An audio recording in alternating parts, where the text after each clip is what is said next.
As we were walking towards the plane, we thought we heard, "Calling Fullington family." And Edward says, "They're calling our name." I said, "What are they calling us for? We're gone." And so we, so when we got in the plane, the guards were at the door. They tried to come to take us off. But the law is when an American plane goes to any country on the land that it stands on, stops and parks, that is American soil. You can't touch. My name is Elizabeth Fullington, and now I'm a naturalized American, but previously my home place of birth was Guyana. You know what the song, they say, "Oh, beautiful Guyana, oh, land of the free." That's the word, I mean, beautiful. You should see Guyana. Guyana is beautiful.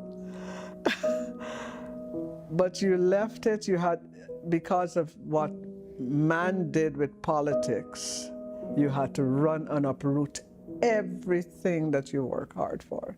At 23, we had our life set out, where you're going to be, what you're going to do. Yes, we made a conscious choice to flee and not stay, but when you think of your family and your children and the future, that's the exit. Not a casual exit like, oh, let us go to America.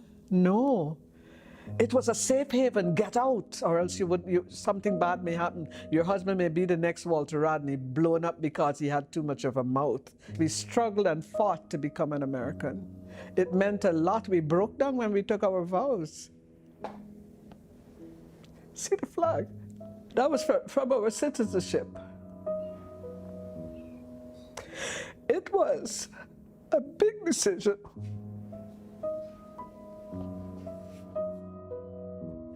You may have had a lifestyle when you come to America, and especially you're coming with the hardships of a government where you're running away. You come with nothing and you are just leveled to the dirt. You're literally leveled. Who knows you? Nobody. Who are you? People may remember who you were from back home, but you're nobody. You have to start with zero. I said, "Hello, I'm Elizabeth Fullington," and she looked up. I said, "I'm here for the position for the interview this afternoon." She didn't even stand to shake my hand or anything. "You're welcoming me." She was expecting me, but she didn't expect to see who I was. So I walked back now, feeling sort of strange, and I told the guy, I said, "Hey, you just sent me in for an interview," and she told me the position is filled. He says, "Honey, welcome to America." And I'm thinking, oh my gosh. I'm so grateful that we went to New York, or else I wouldn't be the person I am today. Tough.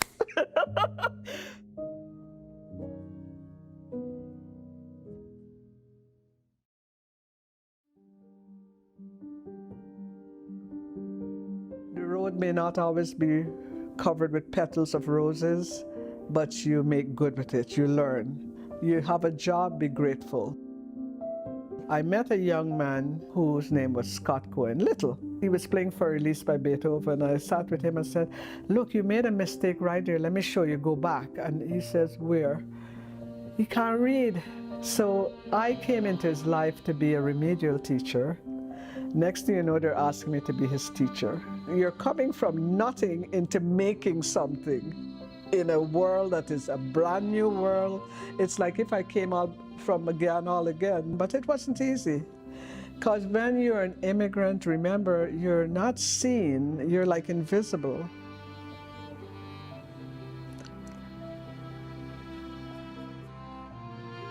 One day I'm going to help those kids to get the vision. Do you know what it is to give back and to instill vision in a kid who never thought he could be anybody? It was hard work to get them to go, raising funds, talking to Delta to get group fares, and I got my first group to go. You see them at the airport, it's like, wow.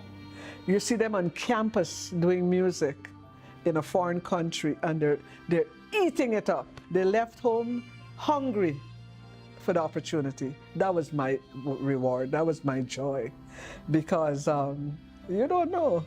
It's only the rich could do it. An immigrant, they mark themselves, they put themselves down as a failure. Oh, I would never be able. No, yes you can. I did it, you could do it.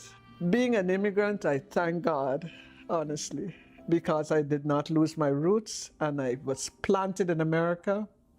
and made it happen.